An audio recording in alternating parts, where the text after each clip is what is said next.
मी काम करायला आलो आहे आणि ही माझ्या बाजूलाच येऊन थांबली बघा ना. ही बघा, जाऊ दे ना, मला काम करू दे ना ग. हे सुना, हे सुना, सुना, मला काम करू दे, काम करू दे, मला काम करू दे. ही बघा, ती बघा, इथे समोर हळद लावलेली आहे. परस बागेमध्ये आम्ही हळद पण लावतो. ती परशा काकांची इथली हळद आहे बघा. म्हणजे कुठे जायची गरज नाही आहे, स्वतःच्याच जागेमध्ये ही हळद पण मस्त आली बघा. आम्ही चाललो आहे आता परशा काकाच्या घरी आणि रस्ते बघा कसे आमचे मस्तपैकी आहेत, निसर्गाच्या सानिध्यात. कुठून जायचं? चला चला पुढे चला, तुम्ही चला, तुमच्या मागे मी येतो, कारण मला थोडीशी भीती वाटते. परशा काकांच्या घरी येतो आम्ही आणि आमचा गेट बघा, स्लायडिंगचा गेट आहे. शेतकऱ्याच्या घरी बघा कसं आलो आहे, आता लगेच आलो आहे आणि इथून एंट्री केली बघा. आमचा गेट, जागा वाचवली आहे. सिटीमध्ये ना, सिटीपेक्षा कमी नाही आहेत आमची शेतकरी. भात झोडणी झाली आमची आता. हे बघा, इथे भात जोडणी होती ना, ती भात जोडणी झाली. हे भात आता काढलं आहे आणि आता आमचे परशा काका आहेत. आणि परशा काकांनी आता घर जे बांधलं ना, एवढं सुंदर घर बांधलं आहे ना, आणि आज आम्ही घर बघायला सगळेजण आलो आहे. हे बघा, सगळे कंपनी चालली. तुमचं काम चालू ठेव. हे बघा, हे भाताच्या या गोणी भरल्या गेल्या आता. इथं भरत आहेत सगळेजण. परशा काकांचे आमचे सुपुत्र शेतकरी आणि बाकी पार्ट टाईममध्ये ट्रॅक्टर असू दे किंवा कोणतं नोकरी असू दे, सगळं करून हे कामं करत आहेत.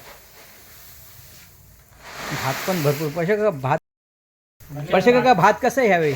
चालू वर्षी भात पावसाने पडल्यामुळं जरा कमी झाला आहे. पावसाने नुकसान खूप झालं का? हा, नुकसान खूप झालं. मग आता हे कधी काढलं होतं तुम्ही? हे पाऊस पडायच्या आत काढलं होतं. काढलं होतं त्यावेळी मग तुम्हाला जागा होती त्यामुळं राहिलं? हा, जाग्यामुळं काढलं आम्ही. काढलं. भरपूर भात होणार होतं, परंतु त्या भातामुळं, पावसामुळं ना, भाताचं खूप नुकसान झालं. पण जर कुटुंब एकत्र असेल ना, तर कोणतेही संकट येऊ द्या, त्याच्यामध्ये सुद्धा आमच्या कोकणातला शेतकरी आहे ना, कधी निरुत्साही होत नाही, आनंदीच असतो. कारण कधी त्याला किती निसर्ग आहे आणि त्या निसर्गामुळे ह्या सगळ्या गोष्टी होत आहेत हे ते जाणतो. आणि त्यामुळे जे आलं आपल्या पदरात पाडून घ्यायचं आणि आनंदी राहायचं आणि जसं आहे तसं जगायचं. मस्त भात भरतात बघा, सगळी कंपनी आमची लागली कामाला.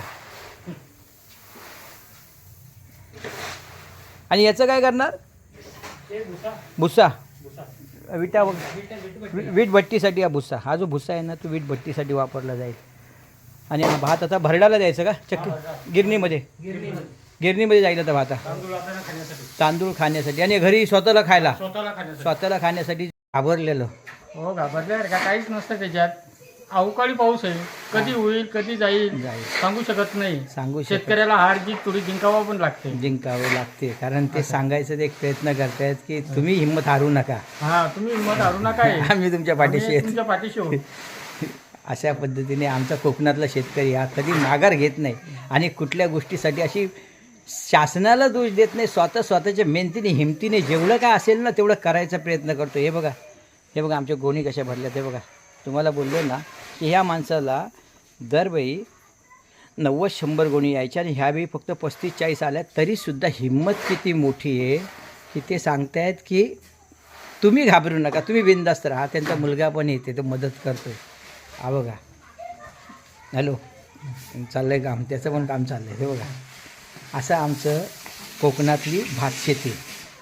धन्यवाद.